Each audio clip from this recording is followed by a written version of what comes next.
Bonjour tout le monde, bienvenue. Alors, n'hésitez pas à vous abonner à ma chaîne, c'est gratuit. Pour ceux qui sont déjà abonnés, merci de me suivre. Et pour ceux qui viennent tout juste de s'abonner, je vous souhaite simplement la bienvenue. Alors là, au fait, j'ai ouvert un peu ma pièce parce que bon, j'avais besoin d'aérer un petit peu, j'avais besoin de prendre un petit peu d'air. C'est vrai qu'on a été confinés j'ai été confinée pendant plus d'un mois et ça a été... disons que je l'ai bien supporté, mais c'est vrai que bon, maintenant aujourd'hui que je peux sortir et que je peux prendre de l'air et ouvrir mes fenêtres et tout ça, j'apprécie beaucoup. Donc là, je suis en train vraiment d'aérer la pièce pour me réinspirer un petit peu. Je suis en train de prendre un thé. Alors ça, c'est un thé, au fait, c'est un thé pour me donner un peu la pêche, voilà, parce que j'ai une journée chargée et je vais pas terminer ce soir avant 22 heures. Et ça, c'est un thé pour dormir, mais bon, ça, je le prends pas. Et c'est juste que, bon, il traînait par hasard dans le placard, donc faut pas que je me trompe, parce que c'est vrai que si je prends le thé pour dormir, ça va pas, ça va pas aller, parce que je peux pas me permettre de, je peux pas me permettre de m'endormir maintenant, donc vraiment, là, non. Donc ce thé-là, je vais le ranger, hein, et pour pas faire une erreur de prendre ça, hein, thé sommeil, infusion, parce que alors là, je vais être comme ça. Et non, ça va pas m'arranger avec tout ce que j'ai à faire, ça ne m'arrangera pas.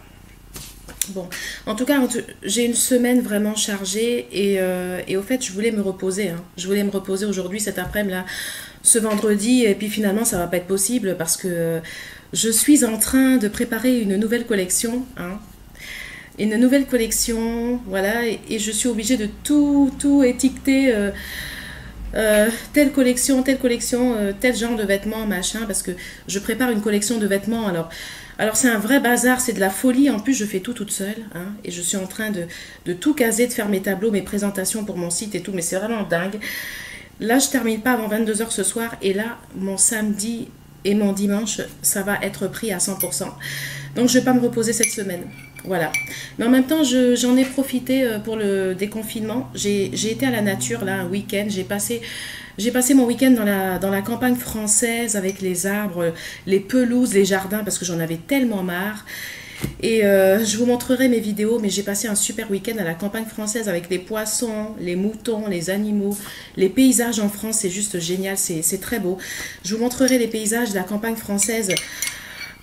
Pour ceux qui sont venus déjà, même pour les Ivoiriens qui sont venus déjà en France, vous pouvez pas savoir comment la campagne française, c'est trop beau, les paysages, moi j'adore, ah ouais. J'adore, et je retourne à la campagne française le week-end prochain et je vous ferai part de mes photos et de mes vidéos. En tout cas, bon, là on va partir vraiment sur le sujet maintenant. Je vais vous parler de Jean-Louis Billon, du parcours incroyable de Jean-Louis Billon, parce que j'ai été dans les lignes un petit peu du parcours de Jean-Louis Billon et je suis vraiment fascinée également par le parcours de Jean-Louis Billon, de même que je suis fascinée par celui de Thierry Tadot. Ils ont des parcours différents mais qui se rejoignent, mais en tout cas je suis fascinée parce que Jean-Louis Billon et Thierry Tadot sont deux grands phénomènes de la politique ivoirienne. Et comme je vous l'ai dit, comment choisir entre deux grands phénomènes de la politique ivoirienne, c'est juste impossible. Il y a vraiment de quoi se pendre et se suicider, mais non, c'est pas bien, hein, c'est pas bien de se suicider. C'est pas bien de se suicider, donc on va pas le faire, mais c'est vrai que moi des fois quand je me dis oh mon Dieu, comment je vais choisir entre Jean-Louis Billon et Thierry Tadot, mais là j'ai plus qu'à me pendre, mais c'est juste affreux. Bon écoutez, je prends mon thé, hein, parce que ça me fait du bien, l'air frais, les fenêtres ouvertes, le thé. Je vais pas vous faire perdre votre temps, on va commencer le sujet maintenant. Donc on va partir sur le parcours de Jean-Louis Billon. Jean-Louis Billon, né au mois de décembre. Voilà, décembre à Bouaké, homme politique ivoirien. Hein. Et c'est parti. Rebonjour. Alors là, nous allons parler du parcours incroyable. Nous allons parler du parcours incroyable de Jean-Louis Billon. Donc nous allons partir sur le parcours incroyable de Jean-Louis Billon. Alors Jean-Louis Billon est né à Bouaké, donc il est né à Bouaké qui est une ville quand même très importante, hein, la ville de Bouaké, cette ville que j'ai beaucoup traversée dans mon enfance, Abidjan, Bouaké, hein. Je me rappelle, je suis passée par Bouaké pour aller jusqu'à Korogo. J'avais 6 ans à l'époque et je ne connaissais pas l'intérieur du pays. C'était la première fois que je voyageais, que je quittais ma ville d'Abidjan pour aller visiter Boaké jusqu'à Korogo. Et donc j'ai un très bon souvenir de la ville de Boaké. Et en particulier avec les femmes, parce que à Boaké, à l'époque, il y avait beaucoup de femmes qui faisaient du commerce, des femmes qui nourrissaient leurs enfants avec des commerces, qui avaient des cuvettes là sur la tête, des femmes vraiment courageuses, hein. La fierté de la nation ivoirienne. Donc voilà, donc je parlais de ces femmes-là en même temps. J'en profitais et donc j'ai un très bon souvenir de Boaké. Donc pendant son enfance, au fait, Jean-Louis Billon s'est partagé entre Abidjan et Boaké comme tout bon Ivoirien. Tout bon Ivoirien n'est pas censé rester dans la capitale. Quand on est un bon Ivoirien, on est censé également aller à l'intérieur du pays. On est censé aller connaître également ses parents à l'intérieur du pays, la culture ivoirienne aussi à l'intérieur du pays. Et c'est pas juste dire voilà, je suis ivoirien, je suis ivoirienne et je reste seulement à Abidjan. Parce que la Côte d'Ivoire, c'est pas seulement Abidjan, la Côte d'Ivoire, c'est toute la Côte d'Ivoire. Donc moi, j'aime bien ce côté Jean-Louis Billon, qui passe son enfance à Abidjan, mais qui va également à Dabakala, qui va connaître sa région, qui va connaître sa famille et la culture aussi ivoirienne à l'intérieur du pays. Et moi, je trouve que c'est très bien et j'aime bien ce côté-là. Alors Jean-Louis Billon, j'aime bien aussi son côté un petit peu adaptation, déplacement. C'est-à-dire que Jean-Louis Billon, c'est pas un gars qui va rester sur place. C'est vraiment un gars qui va s'adapter, qui va aller sur tous les terrains. D'ailleurs, il fait ses études en droit d'affaires. Il fait ses études en droit d'affaires en France à l'université de Montpellier. Donc Jean-Louis Billon commence ses études en droit d'affaires puisque c'est un homme qui est intéressé par tout ce qui est commerce, sachant que le commerce c'est aussi une part importante de l'économie en Côte d'Ivoire avec les exportations, certaines exportations, même si malheureusement certains contrats, bon ça c'est un peu comme tous les pays d'Afrique, certains contrats ne sont pas toujours bien négociés, et c'est vrai qu'aujourd'hui maintenant on fait un effort en Afrique d'avoir une relation gagnant-gagnant, donnant-donnant avec certaines entreprises. Et c'est pas toujours évident de négocier des contrats, d'être toujours gagnant-gagnant avec certaines entreprises. Aujourd'hui, on fait un effort de travailler là-dessus, de pouvoir que chacun ait son compte, que ce ne soit pas que les entreprises qui viennent en Côte d'Ivoire qui soient gagnantes et que les autres soient perdants. Donc c'est vrai que chacun essaie d'avoir son compte. On essaie de travailler vraiment sur cette dynamique, au fait, cette dynamique de négociation, sachant que l'économie, c'est aussi la négociation. L'économie, c'est pas seulement dire, voilà, je vais exporter des produits. L'économie, c'est dire aussi que je vais négocier avec les entreprises qui viennent en Côte d'Ivoire pour que aussi la Côte d'Ivoire soit gagnante et que la Côte d'Ivoire soit gagnante pour son économie et pas seulement perdante. C'est-à-dire que les échanges commerciaux, les échanges internationaux, il faut que ça soit dans les deux sens. Il ne faut pas que ça soit que les personnes qui viennent s'installer en Côte d'Ivoire qui soient gagnantes, mais il faut aussi quand même un minimum aussi de respect pour la Côte d'Ivoire, au fait, tout simplement, et aussi pour les Ivoiriens qui travaillent et qui sont là. Donc c'est bien que les contrats soient un peu mieux négociés. Déjà, si on pouvait partir vraiment sur cette base-là, ce serait vraiment déjà une belle dynamique qui pourrait permettre en tout cas à la Côte d'Ivoire de se maintenir sur le plan économique. Donc Jean-Louis Billon va faire ses études d'affaires, droit d'affaires à Montpellier. Et ensuite, de Montpellier, il va faire un shift, il va faire un transfert. Au fait, il va se retrouver aux États-Unis pour des études de droit international à l'université de Wisconsin, si je vois bien. Et ça, vraiment, j'aime bien ce côté dynamique, là, ce côté de dire, voilà, on va faire une partie des études en France et ensuite on va passer aux États-Unis. Et moi, je trouve que c'est bien parce qu'en faisant plusieurs pays, quand on est étudiant ivoirien, ça permet un peu d'apprendre dans chaque pays et ça permet même de comparer, ça permet d'avoir plusieurs méthodes de travail. Et c'est bien quand on peut, par exemple, venir en France faire les études et après même aller aux États-Unis faire un autre cursus pour compléter. Moi, je trouve que c'est très bien de ne pas être que dans le système français, mais aussi de voir un peu comment ça se passe ailleurs. Et je trouve que ça peut être bien aussi, ça peut nous apporter aussi de bonnes expériences. Une fois, par exemple, les personnes rendues en Côte d'Ivoire, c'est bien de connaître un petit peu les systèmes dans différents pays, au fait. Ensuite, il est directeur des ventes. Donc, il va commencer, bien sûr, ses expériences commerciales, directeur de vente à la société Cocoa. Alors, c'est la société Grasse Cocoa. Donc il est directeur des ventes dans cette société. Et en 1995, il va en Côte d'Ivoire intégrer le groupe Sifka. Alors Sifka, c'est presque Sika, hein, parce que moi je m'appelle Sika, donc Sifka, Sika.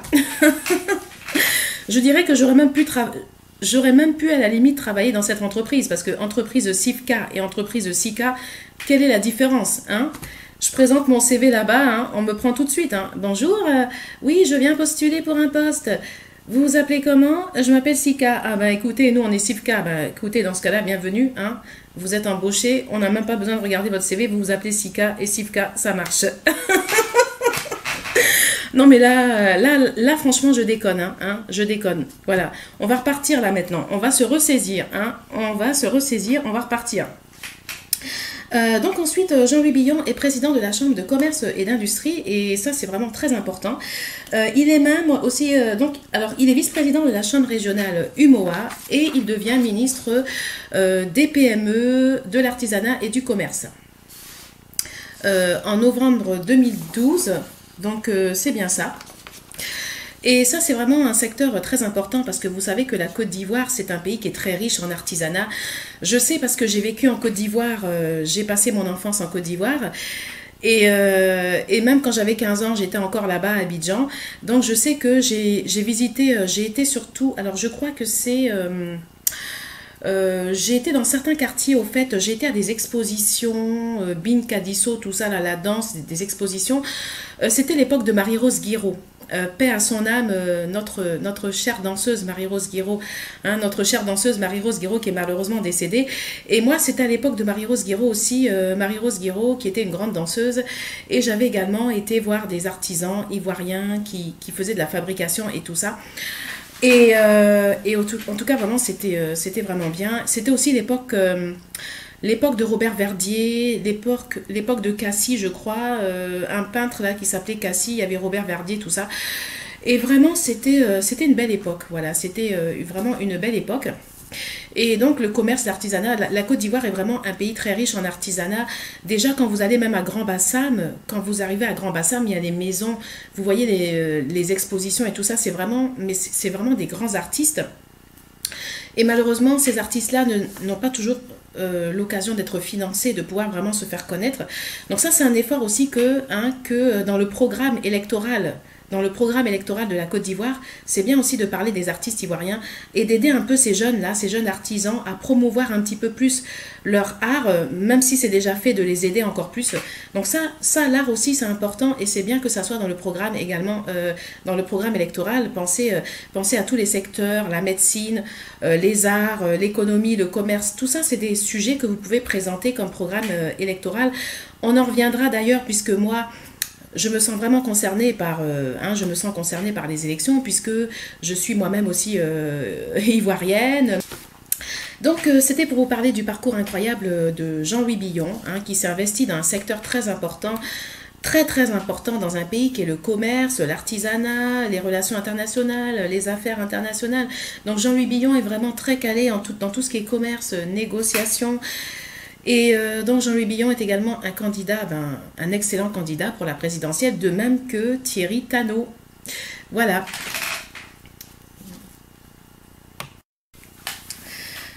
Alors, pour le programme électoral, bien sûr, on voudrait vraiment être éclairé, hein, on attend avec impatience le programme électoral. Sachant quand même que il y a quand même des priorités. Hein. La priorité d'ailleurs, je pense, ça va être également la ville d'Abidjan, l'aménagement du territoire et aussi l'histoire des inondations, l'histoire de débouchés, hein, de refaire un petit peu tout ça, de revoir un petit peu l'urbanisation, déboucher les caniveaux, tout ça. Ça va être vraiment ça doit être le grand sujet de la campagne électorale parce que c'est vrai que on peut plus continuer comme ça avec des inondations comme ça. C'est pas possible, quoi. Ça ressemble à un déluge, ça ressemble à une fin du monde, ça ressemble à une rivière qui coule. Je sais pas. Un jour, la ville d'Abidjan va se transformer dans une mer, dans une rivière de je sais pas combien de mètres. Enfin, je veux dire, c'est vrai que ça c'est un sujet principal dans la campagne électorale, c'est l'histoire des inondations. Le prochain président qui viendra, il faudra qu'il règle ça, parce que sinon, ça Ça, c'est sûr que la population ivoirienne ne va pas lui pardonner de ne pas régler ce problème d'inondation. Donc ça, c'est clair que dans la campagne électorale, hein, dans le programme électoral, le sujet de l'inondation, ça sera vraiment primordial pour le candidat qui sera élu président de la République de Côte d'Ivoire. Alors, j'ai su également qu'il y avait des femmes, peut-être des femmes qui se présentaient aux élections présidentielles en Côte d'Ivoire.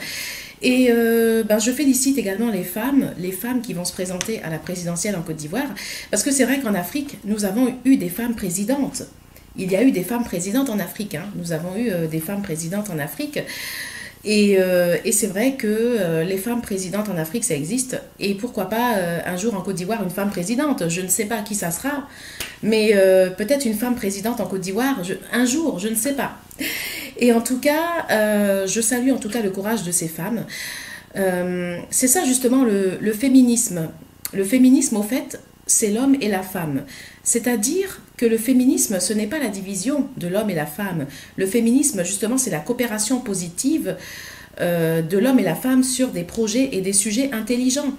Et le féminisme, au fait, c'est que l'homme et la femme se complètent. Dieu a créé l'homme et la femme pour que l'homme et la femme puissent avancer, puissent faire des projets, puissent réfléchir ensemble, puissent trouver des terrains d'entente. Et c'est ça le féminisme. Le féminisme, ce n'est pas se balancer des trucs à la figure à longueur de journée, hein, des scènes de ménage, se bagarrer. Le féminisme, c'est vraiment essayer de comprendre l'homme, comme l'homme aussi, lui, doit faire un effort pour essayer de comprendre la femme, afin que l'homme et la femme puissent avancer dans la paix et qu'ils puissent créer des choses solides pour la société ivoirienne.